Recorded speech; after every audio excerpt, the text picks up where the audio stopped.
Hi, Saad. Um, I used to make these videos before. Used to put a few out, but then I stopped doing it. And then I was speaking to a friend yesterday, and I was telling him about how everyone should be building, everyone should be creating, and I realized that I'm not really putting much things out. I build in public, as they call it, but there's a lot of things which I don't do. And um, there's a guy I really follow, Farza. He builds a lot of cool stuff, and I really love the kind of stuff he does. So thought I would start doing a few videos of my own as well.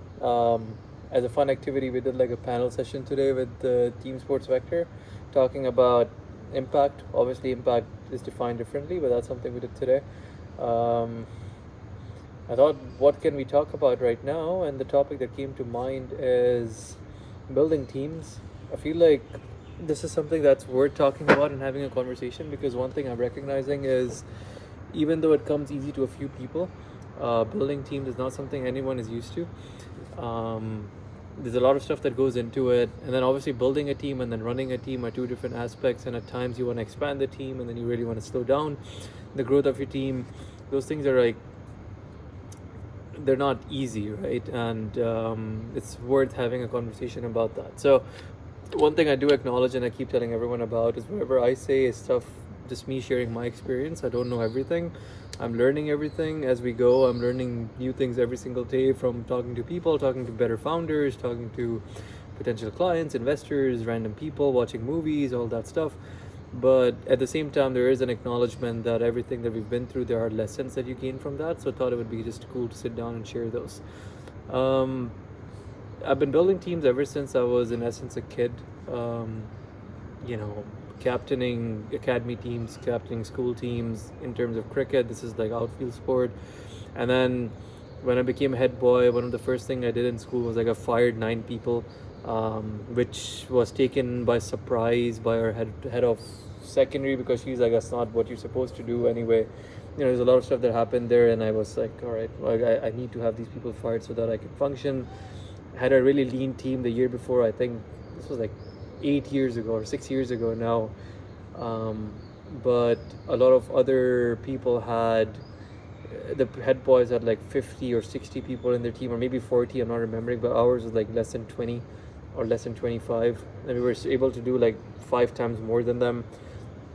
And then I got into like university, and across senior projects I loved doing, sorry, across engineering and across public policy and masters, I absolutely loved doing projects with teams. It's just fun to do them. Except my last semester, I was just not bothered to work in teams anymore.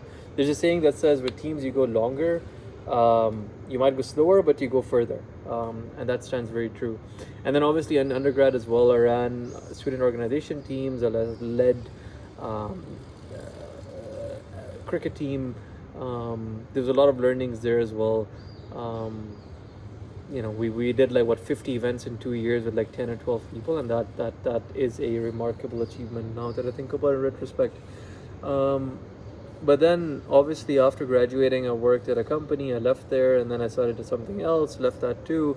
A few other gigs here or there, but then I really started Sports Vector, really started going very deep into it. And 5 or 6 months ago, we were able to raise money through the QRDI grant, and we're actively raising money as well. And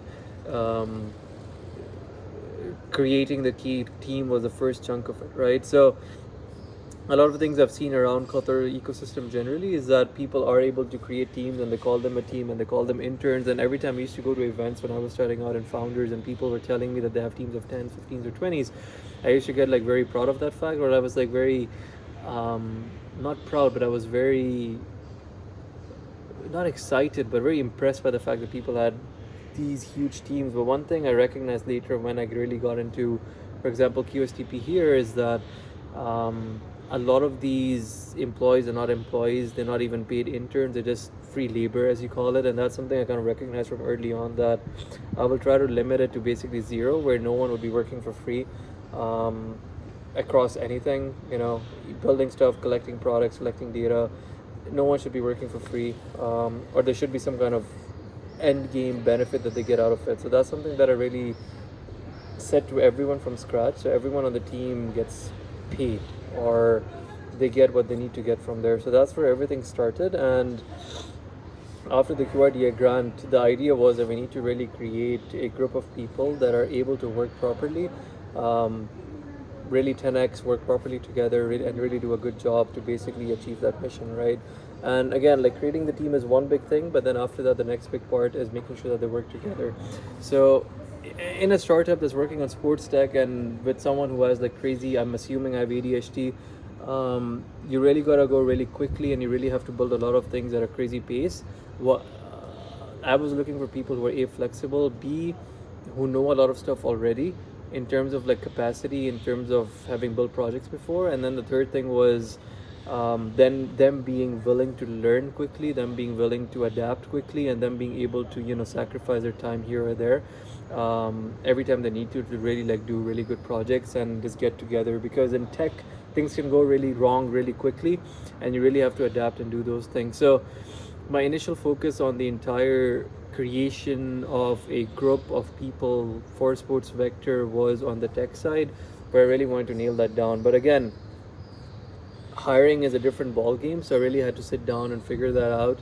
And a few core tenets in terms of what I recognize as the best way to hire people in tech is not to ask whether they know Python, whether they know TypeScript, whether they know .NET, but you try to identify how many projects they've built, what kind of initiative they've taken, how fast they built. And in all due honesty, I don't even look at a lot of CVs. I just think it's a better idea to just call up people and talk to them on the phone, and just learn more about them, and just like to try to listen to the energy in their voice. And if that kind of like sounds something that is worth having, and they do possess that energy and that capacity, then the next stage obviously is surprising, not obviously, a lot of people don't do that, is to give them a small assignment or a task and see how they do it. And that's something I really do. And one thing I try to keep in mind is, even when once they're done with that assignment, they get paid for that week of work that they do. It's going to be very small, but at least they get paid for the work that they have done. So that's something I have done, right? So you really like screen out the people who know their stuff versus those who don't, and you try to be like very evil during that process. Don't give them too much information away. Have them figure things out, and that's really the way to go. So that's basically how I do it in terms of tech. So I really get people together, have them sit down, build products. Not sit together, sorry, just give them projects, and then they really try to do those projects by themselves, and I kind of see how they do it, what kind of IDEs are they using, how they're building it, what kind of questions they're asking me, because that's really critical. Are they asking clarifying questions? Are they taking initiative by themselves? Just a bunch of those things, just to see how they like possess, and like even looking at how fast they respond on social, on WhatsApp and all of those things. So that's in terms of me getting people in. But at the same time, you don't want one-dimensional people. There's a book written by Matthew Syed called Diverse Thinking, I think it's called. That's a book I read like a long time ago, and it basically says, I'm not a fan of hiring based on looks or nationality or all those things, but you do want people from a bunch of different experiences because of creating the group that you're creating, just because there's different ideas, or as people call it, blind spots, that can be missed if you have people from the same background thinking about things a certain way. For example, our development team are 5 people, if I remember correctly, and 2 of them don't know anything about cricket at all. They're trying to learn, but it's very good to have those intuition in, because let's say you're a user who's starting from scratch and you don't know anything about the game, or you're someone who doesn't know a lot about the game. So to really create a UI or UX experience for those users, and creating those user journey maps, it's really nice to have that intelligence incorporated there. Or for example, there might be huge basketball fans or huge football fans, and taking in that knowledge in terms of building future products for those specific sports, but even for cricket, it's a huge advantage to have. And of course, the fun of having people around you that are like multi-dimensional, very different from each other, that is itself a very huge deal. So that's one.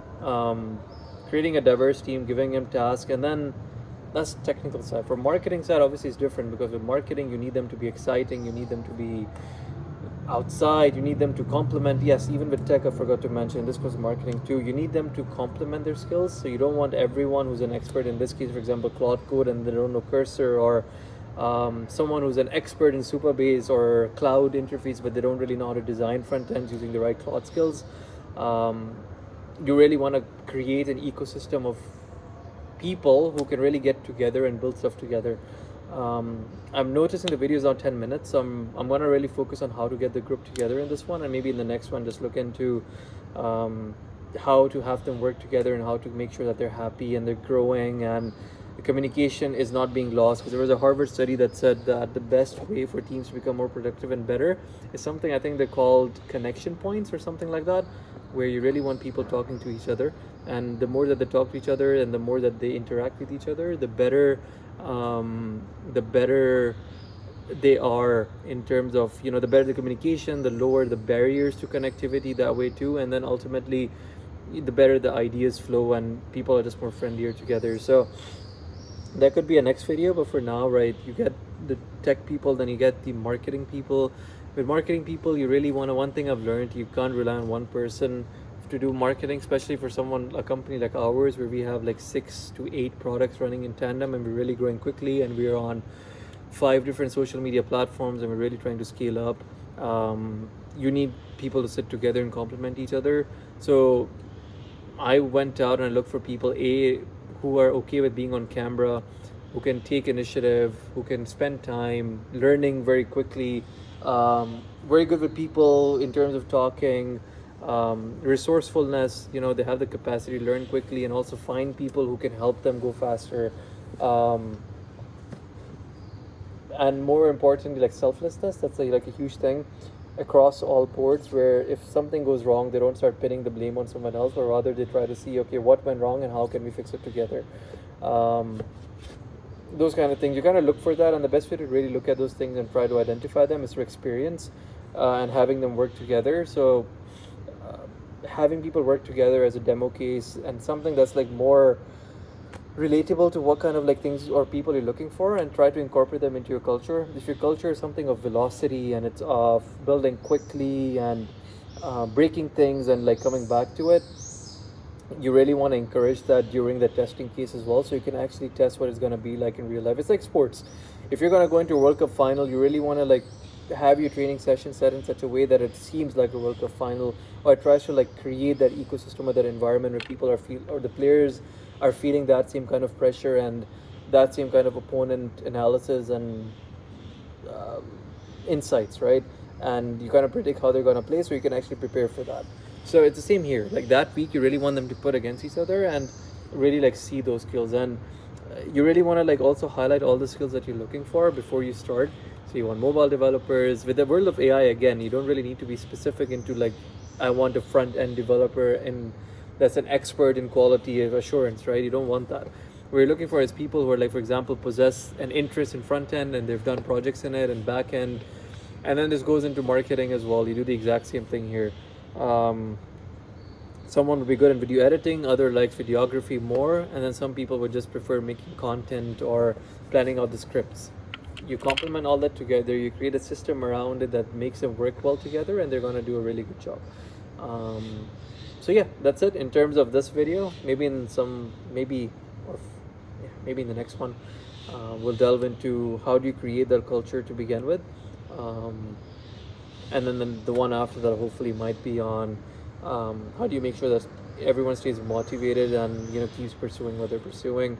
And then the one after that could probably be like hierarchies, because I'm like a huge advocate of not having any hierarchy. There's like a system of this kind of hierarchy that everyone's used to, and then there's this kind of hierarchy where you're like sitting in center as a founder. So we'll discuss that. Good talk.